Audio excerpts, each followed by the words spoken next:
মৰমৰ সপ্তম শ্ৰেণীৰ ছাত্ৰ ছাত্ৰীসকল ইতিমধ্যে exercise 2.1 question number 1 A B C মই তোমালোকক কৰি দিছোঁ।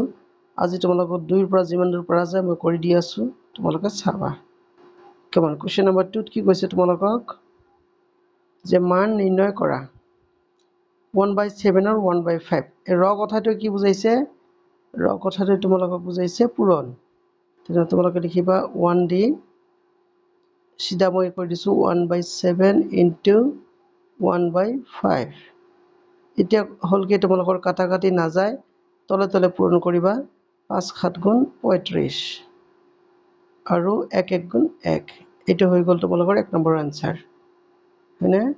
2 নম্বৰটোত কি কৈছে তোমালোকৰ 2/3 4/5। 2 নম্বৰটো কৈ দিছোঁ 2/3 ৰ আছে নহয়, ৰৰ জেগাত তোমালোকে পূৰণ দিবা 4/5।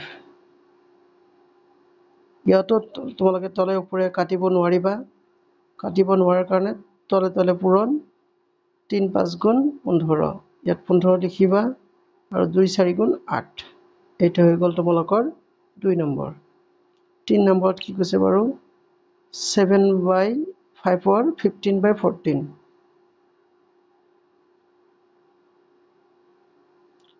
7/5 ৰ আছে নহয়, পূৰণ দিলা। তাৰপিছত কি দিছে 15/14 দিছে। 15/14 তোমালোকে কৰিবা কি সমান দি চেম লিখিবা 7/5 ইনটু 15/14 আছে নহয়।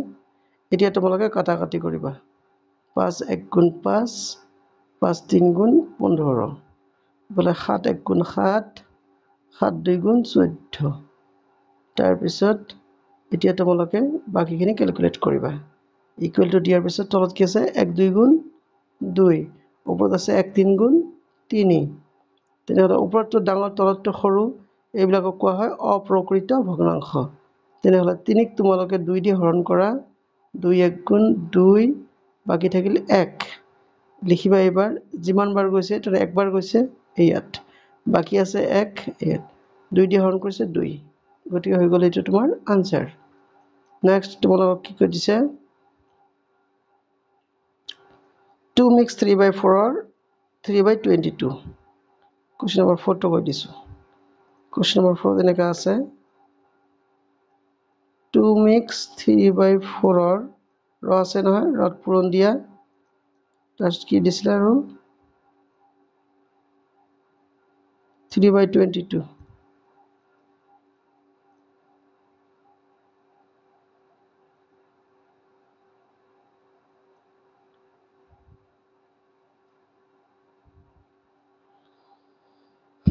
ইয়াত তোমালোকে কৰিবা কি এইবাৰ পূৰণ কৰিবা 2 4 গুণ 8, 8 আৰু 3 11, ওপৰত 11 থাকিল তলত 4, পিছত তাৰপিছত এইটোতো চেমে থাকিব। এইবাৰ তোমালোকে কৰিবা কি কাটা কাটি, যদি কৰা যায় যাব নিশ্চয়। 11 1 গুণ 11, 11 2 গুণ 22, আৰু কাটিব আমি নোৱাৰোঁ, সেইকাৰণে কৰিবা কি ইয়াত তোমালোকৰ 2 আছে, ইয়াত 4 আছে, 2 4 গুণ 8 লিখিবা, আৰু ইয়াত 1 আছে, ইয়াত 3 আছে, 1 3 গুণ 3। এইটো হৈ গ'ল তোমালোকৰ আনচাৰ।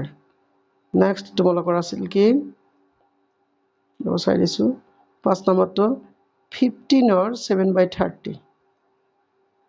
5 নম্বৰটো আছিলে তোমাৰ এনেকুৱা 15 ৰ মানেতো পূৰণ তোমালোকক কৈ দিছোঁ। কিমান আছিলে 15 7/30 আছিলে না, গতিকে ইয়াত লিখিবা তোমালোকে 7 তলত 30। তোমালোকে এক লাইন আৰু আগুৱাই যাবা। 15ক আমি লিখিব পাৰোঁ 15/1, মানে 7 তোমালোকে 7/30। তোমালোকৰ সুবিধাৰ কাৰণে তলত 1 দি আহিছে। এতিয়া কাটা কাটি 15 1 গুণ 15, 15 2 গুণ 30, তাৰপিছত সমান চিন দিলা, তলত থাকিল তোমালোকৰ 2 1 গুণ 2, ওপৰত থাকিল 7 1 গুণ 7। ইয়াৰ অপ্ৰকৃত ভগ্নাংশ, সেইকাৰণে হৰণ কৰিবা আগতে যেনেকৈ বুজাই দিছোঁ। 7ক তোমালোকে 2 দিয়ে হৰণ কৰিবা 2 3 গুণ 6 বাকি থাকিল কিমান 1 নাই তেতিয়াহ'লে কেইবাৰ গ'ল আমাৰ 3 বাৰ গৈছে 2 দিয়ে হৰণ কৰিছো বাকি আছিল 1 গতিকে এটো হৈ গ'ল তোমালোকৰ আনসাৰ নেক্সট এতিয়া তোমালোকক মই ক'বলৈ দিছো 3 নম্বৰটো 3 নম্বৰটোত কি কৈছে এটা চোৱা তোমালোকে 4/5 আছে তাৰ পিছত ইনটু আছে 5/6 আছে ৰবা এটা তোমালোকৰ 5/6 আৰু ইয়াত আছে তোমালোকৰ 4/5 4/5 আছে ৰৰ জায়গাত তোমালোকে পূৰণ দিবা 3/5 ইয়াত ব্ৰেকেটৰ এতিয়া দৰকাৰ নহয় তোমালোকে এনেকৈ লিখিবা তাৰ পিছত আকৌ 5/6 সেম লিখিলা 4/5 তাৰ পিছত 3/5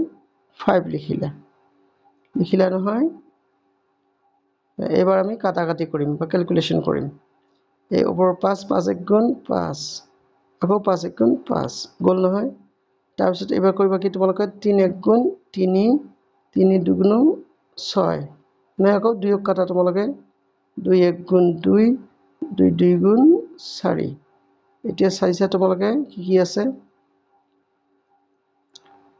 তলত আছে 1 পূৰণ 5 কিমান হ'ব 5 এ হ'ব ওপৰত আছে 1 পূৰণ 2 পূৰণ 1 তেনে কিমান হ'ব 2 2/5 এইটো आंसर তোমালোকৰ 3 নম্বৰ গল 4 নম্বৰত কি কৈছে মাকে হাতত খৰচৰ বাবে দিয়া টকাৰে বিজিতে 3/5 অংশ বহি আৰু কলম কিনাত 2/7 অংশ জ্যামিতি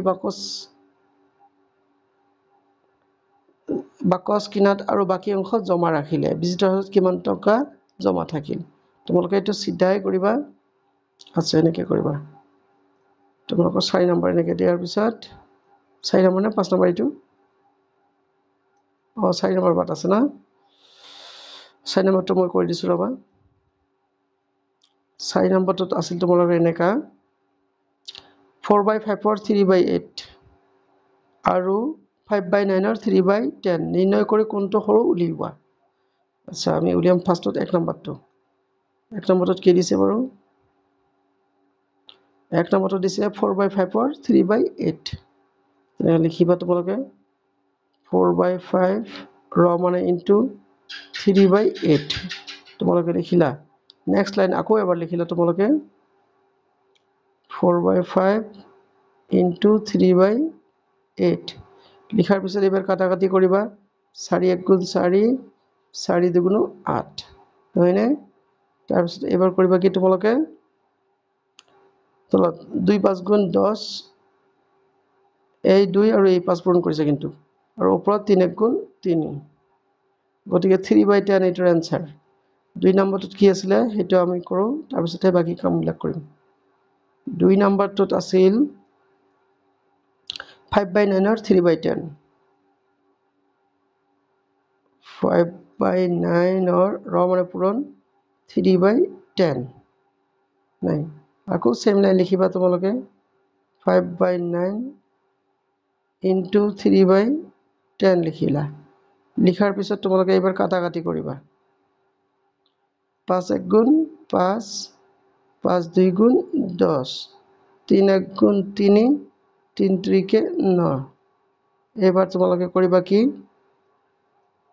আৰু কাটাকাটি যেহেতু না যায় 2 3 গুণ 6 1 1 গুণ 1 হয়নে ইয়াত ওলাল 1/6 আৰু ইয়াত ওলাইছে কিমান 3/10 এতিয়া কথা হল কি কোনটো ডাঙৰ কোনটো সৰু আমাক উলিয়াব লাগিব এই এতিয়া তোমালোকে পৃথককে লিখা 3/10 লিখিলা আৰু তলত লিখিলা 1/6 লিখিলা লিখাৰ পিছত সমান চিন দিয়া ইফালে সমান চিন দিলা দিয়াৰ পিছত আকৌ 3/10 লিখিলা পূৰণ দিলা ইয়াত পূৰণ দিলা 1/6 লিখিলা পূৰণ দিলা এতিয়া মাই গড ৰবা এতিয়া আমাক কৰিব লাগে কি হৰ একেই কৰিব লাগে হৰ একে যদি আমি কৰো তেনে চাবা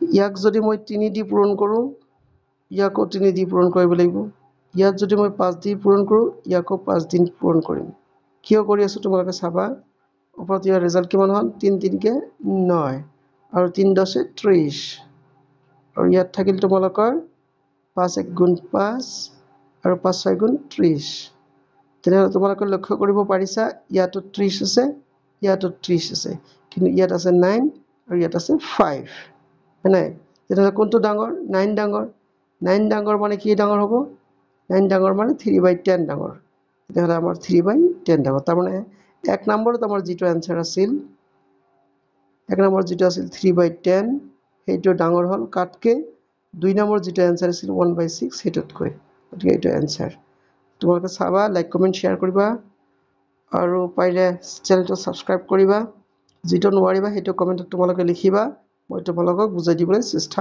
কৰিম বাৰু সৰকাৰে ধন্যবাদ